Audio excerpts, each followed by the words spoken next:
আপনাকে স্বাগতম অ্যামাজনের বিভীষিকাময় সেই জগতে যেখানে রাজত্ব করে প্রকৃতির বিস্ময়কর সব সৃষ্টি।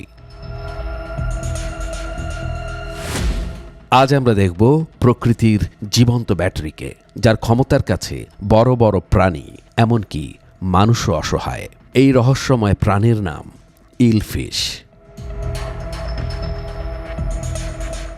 চলুন ইলফিশের কিছু লোমহর্ষক তথ্য জেনে আসি, যা শোনার পর আপনি হয়তো আর কখনোই অচেনা পানিতে নামার সাহসও করবেন না। আপনার জন্য একটি বড় সাবধানতা কিন্তু অপেক্ষা করছে ভিডিওর একদম শেষে। এদের শরীরটা মাংস আর হাড়ে তৈরি নয়, যেন হাজার হাজার ছোট ছোট বায়োলজিক্যাল ব্যাটারি দিয়ে ঠাসা। যখনই এরা রেগে যায় বা ভয় পায়, তখন তাদের হাজার হাজার কোষ একসাথে অ্যাক্টিভ হয়ে ওঠে। ফলাফল 860 ভোল্টের ভয়াবহ ঝাটকা। যেখানে আমাদের বাসার লাইট ফ্যান চলে মাত্র 220 ভোল্টে, সেখানে এই মাছ একাই 860 ভোল্টের বিদ্যুৎ উৎপাদন করে, যা দিয়ে 15 থেকে 20টি বাল্ব অনায়াসে জ্বালানো যায়। এখন প্রশ্ন হলো, এই বিপুল বিদ্যুৎ দিয়ে এরা করেটা কি? শুনলে অবাক হবেন, এই মাছগুলো প্রায় চোখে দেখে না। তাহলে শিকার ধরে কিভাবে? এখানেই বিদ্যুৎ কাজে লাগে। এরা শরীর থেকে সবসময় রাডারের মতো দুর্বল বিদ্যুৎ তরঙ্গ ছড়াতে থাকে। সেই তরঙ্গের ভেতরে কোনো মাছ ঢুকলেই ইল মাছের গায়ে সেই সিগন্যাল পৌঁছে যায়। তারপর শুরু হয় আসল খেলা। শিকার যদি বালির নিচে বা পাথরের আড়ালেও লুকিয়ে থাকে, ইল মাছ দূর থেকে হাই ভোল্টেজ শক দেয়।